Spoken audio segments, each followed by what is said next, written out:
We are witnessing from Israel, from the United States, from the European Union, and very sadly from our own government, are utterly shocking, indefensible double standards. Every day, every week, every month, for the last 2 years, all of those people have stood up again and again and again and said that we must support the people of Ukraine against what is undoubtedly a brutal, murderous, illegal invasion of their country. And all of those countries, all of those leaders have urged support, provided armaments, missiles, cluster munitions, one of the most horrible weapons you can imagine, but they say it is justified because Ukraine is fighting against the illegal occupation of their land. And there is no question, whatever I think about NATO, and I have no time for NATO, the Ukrainian people have the right to resist. But how can they say all of that and then call Palestinians who resist terrorists and criminals? It's shameful.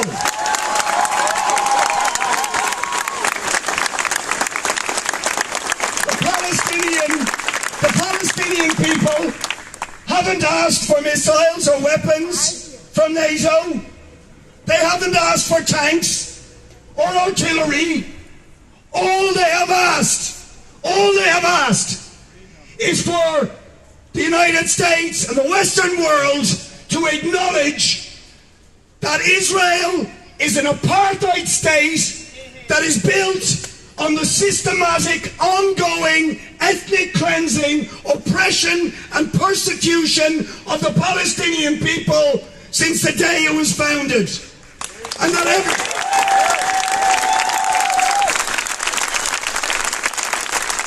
is not just us saying that. Many of us have been saying that for many years. The Palestinians have been saying it for decades, since the Nakba in 1948.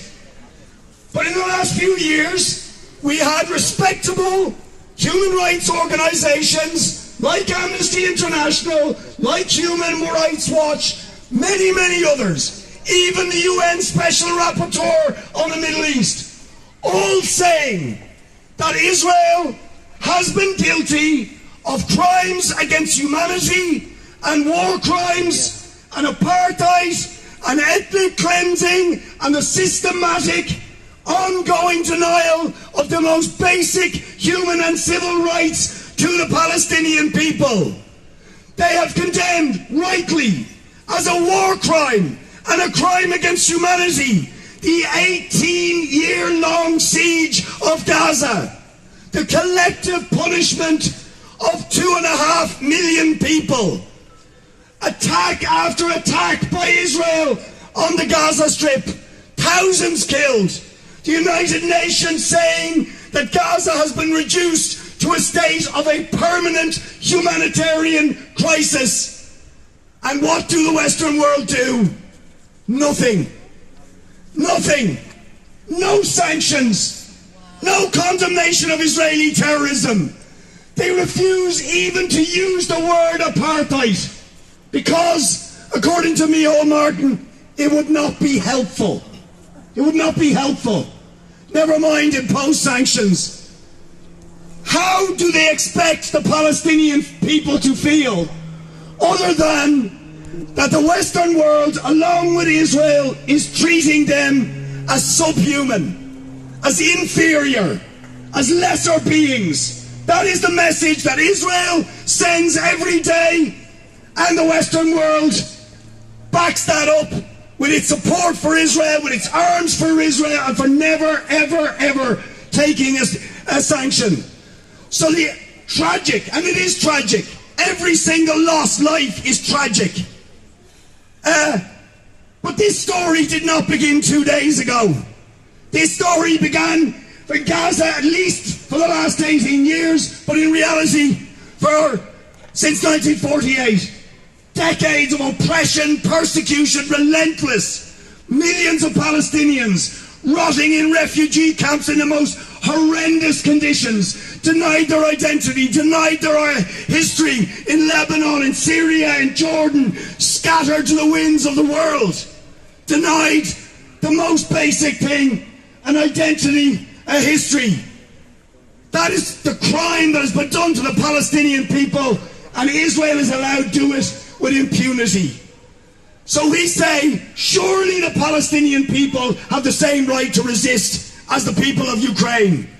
Surely they have the same right to resist as the people of South Africa against the apartheid regime, or the people of this country who resisted the colonial oppression of this country. That is a law. That is a right even under international law.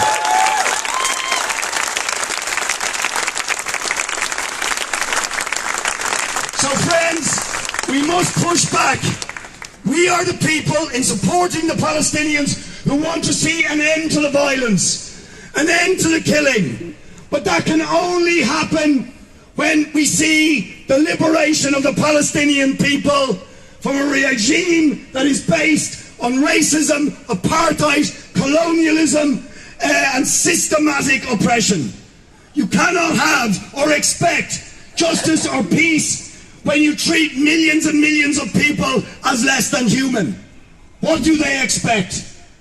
So if we want to end this violence, if we want to see an end to the killing, we are duty bound to stand with the Palestinian people, to support their right to resist, and demand that our government and governments across the world impose sanctions on the rogue regime of Israel. And until they do it, we have to build a movement on the streets that will force them to do it, just like we did with apartheid South Africa. That is the fight of our generation. Let's get to it. Free, free Palestine! Free, free Palestine! Free, free Palestine! Free, free Palestine! Free, free Palestine! Free, free Palestine! From the river to the sea! Palestine will be free! From the river to the sea! Palestine will be free! From the river to the sea! Palestine will be free!